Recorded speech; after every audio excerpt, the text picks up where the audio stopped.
सबसे बड़े सूबे में चुनावी संग्राम का शंखनाद हो चुका है और ऐसे में एबीपी गंगा नए तेवर और करेवर के साथ पूरा लेखा जोखा आपको दिखाने जा रहा है। चुनाव से जुड़ी कोई खबर छूटेगी नहीं। सियासी हलचल पर हमारी कवरेज लगातार जारी है। तो चलिए शुरू करते हैं यूपी चुनाव का सबसे बड़ा रण 7 का समीकरण।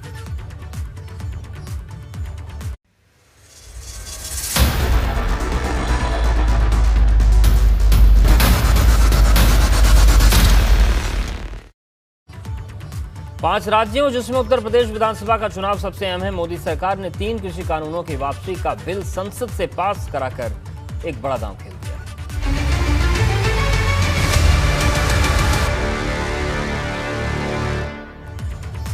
तो यूपी का चुनावी दांव आपको बताएंगे, लेकिन इस बीच एक बड़ी खबर आ रही है। पहले वो आपको हम बताते हैं। लखनऊ में कल भाजपा की एक बड़ी बैठक होने वाली है। बैठक में यूपी चुनाव प्रभारी धर्मेंद्र प्रधान शामिल होंगे और महामंत्री संगठन सुनील बंसल भी बैठक में मौजूद रहेंगे। पार्टी पदाधिकारियों के साथ 2022 को लेकर रणनीति बनाई जाएगी और कल कई दलों के नेता भाजपा में शामिल भी होने जा रहे हैं। तो कल धर्मेंद्र प्रधान लखनऊ में होंगे। एक भाजपा की बड़ी बैठक होनी है क्योंकि यूपी चुनाव प्रभारी हैं धर्मेंद्र प्रधान। ऐसे में उनका आना यह संकेत देता है कि मीटिंग बड़ी है और दिन भी बड़ा है। पार्टी पदाधिकारियों के साथ 22 की बैठक होगी और कई दलों के नेता भी भाजपा में शामिल होंगे। तो धर्मेंद्र प्रधान होंगे बैठक में, महामंत्री संगठन सुनील बंसल होंगे, प्रदेश अध्यक्ष स्वतंत्र देव सिंह होंगे।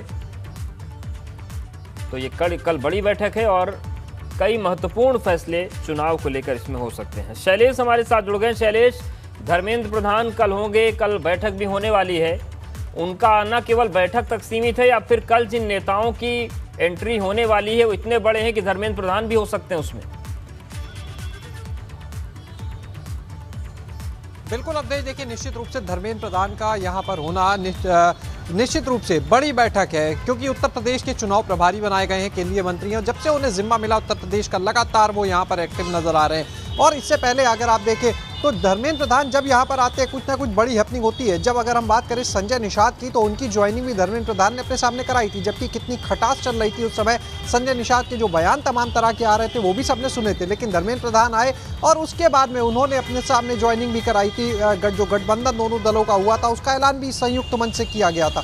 कल की अगर बात करें तो देखिए सुबह से ही हैपनिंग रहेगी। सुबह 10 बजे सबसे पहले जो ज्वाइनिंग है वो होंगी भाजपा कार्यालय पर। विभिन्न दलों के नेता जो है वो भाजपा में शामिल होंगे। अगर हम देखिए 100 लोगों की एक लिस्ट थी जो ज्वाइनिंग कमेटी बनाई गई उत्तर प्रदेश में लक्ष्मीकांत वाजपेयी की अध्यक्षता में। उसने 100 लोगों की एक लिस्ट थी जिस पर मोहर लगाई थी और उसके बाद एक एक करके अब उनकी ज्वाइनिंग कराई जा रही है और उसका प्रस्ताव जो है वो प्रदेश संगठन को दे दिया गया था आगे। और उसके बाद से अगर हम देखें तो देखिए पहले एक साथ सपा के 4 MLC तोड़े जाते हैं। अगर हम उसके बाद कुछ और ज्वाइनिंग होती है। पिछली जो ज्वाइनिंग हुई भाजपा की अगर हम देखें तो उसमें जो आदित्य सिंह रायबरेली से सांसद, कांग्रेस की सांसद थी, वो भाजपा में आ जाती है। बसपा तमन्ना सिंह आ जाती हैं। तो लगातार बड़ी सेंधमारी सभी दलों में चल रही है, चाहे वो कांग्रेस हो, चाहे बसपा हो, चाहे सपा हो भाजपा की। तो निश्चित रूप से ये देखने वाली बात होगी कल कौन से वो चेहरे होंगे जो तोड़कर भाजपा के साथ लाए जाते हैं। यानी ज्वाइनिंग कमेटी के जो नाम है लिस्ट में, जो 100 लोगों में अगर बात करें, देखिए अभी बड़ी संख्या है जो चेहरे सामने आना बाकी है। अधिकतर चेहरे अभी सामने आना बाकी हैं। तो ये देखने वाली बात है कि कल कौन से चेहरे होंगे। दूसरी बात कि धर्मेंद्र प्रधान जब यहाँ पर आएंगे तो सोर्सेज की माने तो सोशल मीडिया टीम से जुड़ी हुई बैठकें यहाँ पर कुछ हो सकती हैं। इसके अलावा संगठन की कई और बैठकें होंगी और उन बैठकों में मिशन 2022 को लेकर मंथन किया जाएगा कि आखिर ये किला फतेह कैसे करना है। क्योंकि अभी हाल ही में जो पार्टी ने अपने इंटरनल सर्वे कराए थे उनकी रिपोर्ट सामने आ चुकी है और उस रिपोर्ट के आधार पर देखिए जो अलग अलग 3 रिपोर्ट्स थी उसमें साफ तौर पर यह कहा गया कि जो रिपोर्ट जो है जो बहुत अच्छी नहीं कही जा सकती उसको आधार बनाकर आप तैयारी कीजिए। यानी अगर वर्स्ट सिचुएशन है तो भाजपा उसको ध्यान में रखकर अपनी तैयारी करे ताकि बेहतर से बेहतर प्रदर्शन किया जा सके, ज़्यादा से ज़्यादा सीटें लाई जा सके। लगातार जो भाजपा के नेता हैं उनकी बैठकों का सिलसिला जो चल रहा है, 300+ का लक्ष्य लेकर यहाँ पर भाजपा चल रही है। आए दिन कभी छोटे दलों के साथ में अगर हम बात करें गठबंधन की या फिर अन्य दलों के बड़े नेताओं को अपने साथ लाने की, इसमें लगातार लगी हुई है भाजपा, सेंधमारी में लगी हुई है। और इसी कड़ी में कल का दिन भी काफ़ी महत्वपूर्ण होगा जब देखना होगा कि भाजपा में कौन से चेहरे हैं, कितने वो चेहरे हैं जो कल भाजपा के साथ आते हैं। धर्मेंद्र प्रधान अगर ज्वाइनिंग के टाइम पर रहते हैं तो ये मानकर चलिए कि वो चेहरे भी और बड़े होंगे जब खुद धर्मेंद्र प्रधान वहां पर अगर ज्वाइनिंग के दौरान भी मौजूद रहते हैं। कुछ ही समय में चीज़ें और स्पष्ट हो जाएंगी, लेकिन कल निश्चित रूप से भाजपा के लिए और चाहे बाकी दलों सभी के लिए बड़ा दिन इसलिए कहा जा सकता है क्योंकि बाकी दलों की भी निगाहें टिकी है कि आखिर कौन से वो चेहरे होंगे जो यहाँ पर जाएंगे। हालांकि अन्य जो सियासी दल हैं उनको एक अंदाजा रहता है कि कौन उनका साथ छोड़ सकता है, लेकिन कभी कभी बिल्कुल तो इस पर निगाहें बनी हुई होंगी। आप भी नजरें बनाए रखिएगा शैलेश, आपके पास आएंगे जानकारी अपडेट के लिए। आपका शुक्रिया जानकारी। तो 2022 के चुनाव से पहले केंद्र सरकार ने बड़ा दांव चलते हुए आज संसद के दोनों सदनों से कृषि कानून वापसी बिल पारित करा लिया। संसद के शीतकालीन सत्र के पहले दिन 3 कृषि कानूनों को निरस्त करने वाली the farm law repeal bill 2021 संसद से बिना चर्चा के पास हो गया। केंद्रीय कृषि मंत्री नरेंद्र सिंह तोमर ने इस बिल को पहले लोकसभा और फिर राज्यसभा में पेश किया, जहां विपक्ष ने विधेयक पर चर्चा की मांग की, लेकिन दोनों ही सदनों में यह बिल हंगामे के बीच ध्वनिमत से पास हो गया। मैं प्रस्ताव करता हूं कि कृषक सशक्तिकरण और संरक्षण, कीमत आश्वासन और करार विधेयक 2020 और वाणिज्य संवर्धन और सरलीकरण विधेयक 2020, आवश्यक वस्तु संशोधन विधेयक 2020 का निरसन और आवश्यक वस्तु अधिनियम 1955 का संशोधन करने वाले विधेयक को पुनर्स्थापित करने की अनुमति। 3 महीने के बाद आपको ज्ञान प्राप्त हुआ और आपने बिल को वापस लिया। सारे देश में एक माहौल बन गया इस कानून के खिलाफ और उसका रिजल्ट थोड़ा सा बाई इलेक्शन में भी उधर इधर महसूस हुआ। स्टेट में चुनाव है, इसका परिणाम भी वो पहले से सोच चुके कि भाई ये बाई इलेक्शन में ऐसा परिणाम है तो फिर 5 स्टेट में इसका परिणाम क्या होगा। तब उनको आया नहीं आपको सर 700 लोग बॉर्डर पे मर चुके हैं। 1 साल 3 महीने के कृषि कानून वापसी बिल संसद से पास होने के बाद सपा अध्यक्ष अखिलेश यादव ने केंद्र सरकार पर बड़ा हमला बोला। अखिलेश ने कहा कि भाजपा के लिए वोट सबसे अहम है और ये वोट के लिए कुछ भी करते हैं। अखिलेश ने कहा कि अगर कानून लागू होने से वोट मिलेगा तो भाजपा सरकार इसे लागू करती है और अगर कानून वापस करने से वोट मिलता है तो उसे वापस ले लेती है। वहीं अखिलेश ने कहा कि ये बहस का मुद्दा है, भाजपा सरकार पहले क्यों कह रही थी कि कृषि कानून किसानों के हक में है। भारतीय जनता पार्टी बताए कि जिन कानूनों को किसान विरोध कर रहे थे लगातार, उस समय क्या अच्छाई थी जो भारतीय जनता पार्टी बता रही थी। आज वही कानून भारतीय जनता पार्टी ने वापस ले लिए हैं और कह रहे हैं कि वो किसान के हक में वापस नहीं है। तो क्या पहले हक में था कि अभी हक में उनका? भारतीय जनता पार्टी के लिए वोट सबसे बड़ी चीज़ है, उन्हें वोट चाहिए। कानून लागू होने से वोट मिल जाएगा तो कानून लागू कर देंगे, कानून हटाने से वोट मिल जाएगा तो कानून हटा देंगे। और याद कीजिए वो समय जिस समय नोटबंदी की गई थी, नोटबंदी का भी फैसला केवल उत्तर प्रदेश के चुनाव को लेकर के हुआ था। 700 के लगभग शहीद हुए हैं किसान, उनके परिवार की कौन मदद करेगा? समाजवादी पार्टी ने तो तय किया है सरकार बनने पर, उत्तर प्रदेश की सरकार बनेगी तो 25 लाख रुपए से उन किसान परिवारों का सम्मान किया जाएगा। आज बहस की जरूरत है। देश जानना चाहता है कि आखिरकार भारतीय जनता पार्टी क्यों कह रही थी कि ये किसान के हक में है और वही कानून आज किसान के हक में नहीं है, इसलिए वापस ले लिया। इधर अखिलेश ने ट्वीट करके भी सरकार पर निशाना साधा। अखिलेश यादव ने लिखा कि भाजपा ने हर बार खेती किसानी को निशाना बनाया, पहले भूमि अधिग्रहण बिल फिर कृषि कानून, दोनों बार भाजपा को जनशक्ति से हार मानी। कृषि कानून लाते समय किसानों से मंत्रणा नहीं की तो कम से कम लौटाते समय तो कर लेते, जिससे लोकतांत्रिक प्रक्रिया की लाज रह जाती और हैशटैग भाजपा खत्म उन्होंने लिखा है। वहीं कांग्रेस के पूर्व अध्यक्ष राहुल गांधी ने भी कृषि कानून वापसी बिल के संसद से पास होने को लेकर केंद्र सरकार पर निशाना साधा। राहुल ने कहा कि पीएम मोदी ने माफी मांगी, यानी कि उन्होंने माना कि गलती से 700 किसानों की जान गई है। 3 काले कानून हैं, इनको वापस लेना पड़ेगा।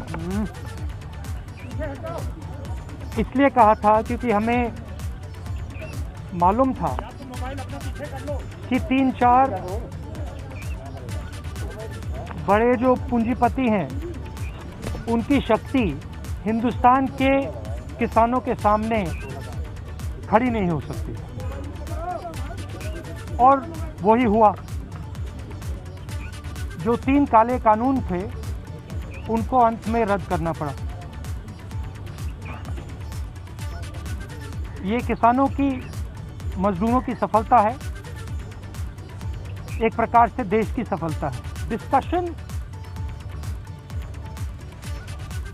जो हमारे किसान भाई शहीद हुए उनके बारे में है, वो जो 700 किसान जिन्होंने अपनी जान दी उनके बारे में डिस्कशन होना था। डिस्कशन ये भी होना था कि ये जो किसानों के खिलाफ कानून बनाए गए इसके पीछे किसकी शक्ति थी, कौन सी शक्ति थी। ये संसद से कृषि कानून वापसी बिल पास होने पर भारतीय किसान यूनियन के प्रवक्ता राकेश टिकैत ने खुशी जताई। उन्होंने कहा कि अब सरकार से एमएसपी पर गारंटी कानून को लेकर 700 मृतक किसानों को लेकर किसानों पर केस वापसी को लेकर बात होगी। वहीं राकेश टिकैत ने कहा कि फिलहाल हमारा आंदोलन जारी रहेगा। ये काला कानून का बीमारी है, जितनी जल्दी कटेगी उतनी जल्दी ठीक। राष्ट्रपति की मोहर लग जाए, खत्म हो जाएगा। अब आगे की जो कहानी है, आगे की जो बातचीत है उसको शुरू कर लेते हैं। फिर अब एमएसपी पे बात कर लें, जो 750 किसान शहीद हुए उस पर बात कर ले, जो मुकदमे दर्ज हैं उस पर बात कर ले, और सरकार अब बातचीत कर ले। और अब बारी है सियासी जनसभाओं, कार्यक्रमों और रैली रिपोर्ट की। 2022 विधानसभा चुनाव को लेकर तमाम पार्टियां जनसभा, सियासी कार्यक्रम और रैली में मशगूल हैं।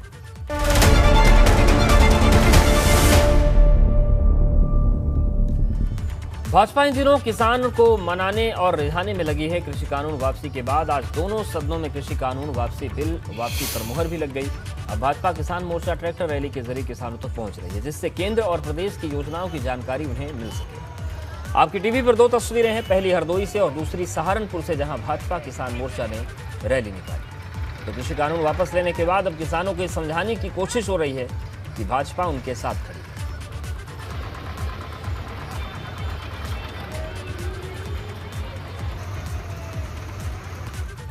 कुशीनगर में मुख्यमंत्री योगी आदित्यनाथ ने विवाह कार्यक्रम में शिरकत की, जहां पर 2503 जोड़ों का विवाह कराया गया। मुख्यमंत्री ने कहा कि आज एक साथ 2503 कन्याओं के सामूहिक विवाह कार्यक्रम में कन्यादान की रस्म को मंच पर उपस्थित सभी जनप्रतिनिधियों को देखने का अवसर मिला। सबसे बड़ी बात यह है कि इसमें न जाति का भेद है, न मत, मजहब और न क्षेत्र या भाषा का।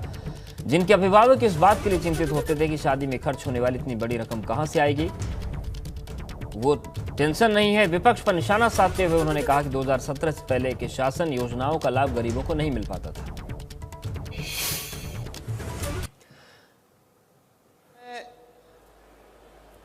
न जाति का भेद है, न मत और मजहब का भेद है, न क्षेत्र का भेद है, न भाषा का भेद है। विभागीय योजना के अंतर्गत जो भी आया उन्हें इस योजना के साथ जोड़ करके आज सामूहिक विवाह कार्यक्रम के माध्यम से यह एक पवित्र कार्यक्रम को समाज में जागरूकता की दृष्टि से और उन कन्याओं के बारे में जिनके अभिभावक इस बात के लिए चिंतित होते थे कि शादी में खर्च होने वाली इतनी बड़ी रकम कहां से लेके आएंगे, प्रदेश सरकार के श्रम और सेवायोजन विभाग ने इस पूरे कार्यक्रम को इतने भव्य तरीके से संपन्न किया है। 2017 के पहले शासन की योजना का लाभ गरीब को नहीं मिल पाता था, मजदूर को नहीं मिल पाता था, किसान को नहीं मिल पाता था, युवा को नहीं मिल पाता था। 2017 के बाद आपने प्रदेश के अंदर देखा होगा हर गरीब को शासन की योजना के साथ जोड़ करके उन्हें योजनाओं का लाभ प्रदान किया जा रहा है। मिशन 2022 के लिए सपा अध्यक्ष अखिलेश यादव पूरा जोर लगा रहे हैं। उनका विजय रथ प्रदेश के कोने कोने में जा रहा है। हाल ही में पूर्वांचल का दौरा करने के बाद अब अखिलेश यादव बुंदेलखंड का दौरा करने जा रहे हैं। अखिलेश का विजय रथ 1 दिसंबर को महोबा पहुंचेगा। इसके बाद 2 दिसंबर को अखिलेश ललितपुर में जनसभा करेंगे। फिर 3 तारीख को झांसी में विजय दिवस में शामिल होंगे।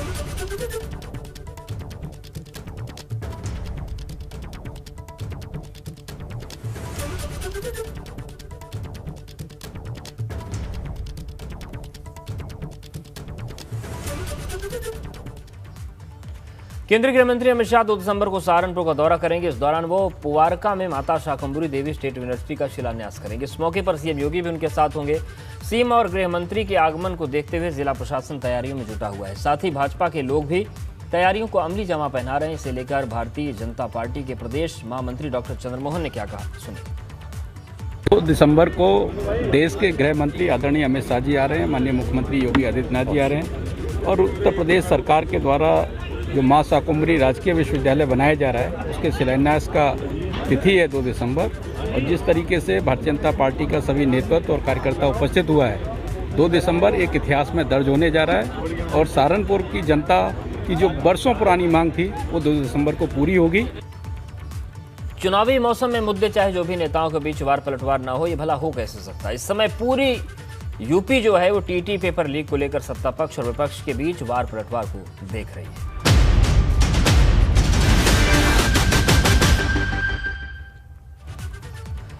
Uttar Pradesh TT paper leak मामले को लेकर सियासत थमने का नाम ले रही। Deputy CM doctor Dinesh Sharma ने कहा कि इस मामले में सीएम योगी जैसा दृढ़ निश्चय व्यक्ति इतना सख्त निर्णय ले सकता है।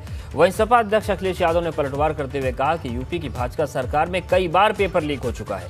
ये सरकार नौजवानों के भविष्य से खिलवाड़ कर रही है। देखिए, माननीय मुख्यमंत्री जी ने पहली जो घटना थी उसी पे इतना सख्त निर्णय ले लिया है कि कोई भी दृढ़ निश्चयी मुख्यमंत्री ही ऐसा निर्णय ले सकता है। इसलिए विपक्ष जो कहता वो हास्यास्पद है। पहले तो नकल व्यवसाय था, अब नकल के पहले ही जिस प्रकार से कड़ी कार्रवाई हुई है माननीय मुख्यमंत्री जी के निर्देश पे, मैं समझता हूँ अभूतपूर्व है। पार्टी की सरकार और खासकर उत्तर प्रदेश की सरकार लगातार इसी तरह के खिलवाड़ कर रही है नौजवानों के भविष्य के साथ। और ये पहली बार पेपर लीक आउट नहीं हुआ है, पहली बार परीक्षा रद्द नहीं हो रही है, ये कई बार हो चुकी है। भारतीय जनता पार्टी की सरकार है जो नौजवानों को नौकरी नहीं देना चाहती, उनको रोजगार नहीं देना चाहिए। यूपी चुनाव 2022 में कौन किससे मार रहा है गठबंधन, किसने क्यों किया गठबंधन में, ये काफी अहम है। सुभाषपा अध्यक्ष ओपी राजभर ने कहा कि उन्होंने सिर्फ सीटों के लिए गठबंधन नहीं किया, तो 22 के बंधन में बात ओपी राजभर की।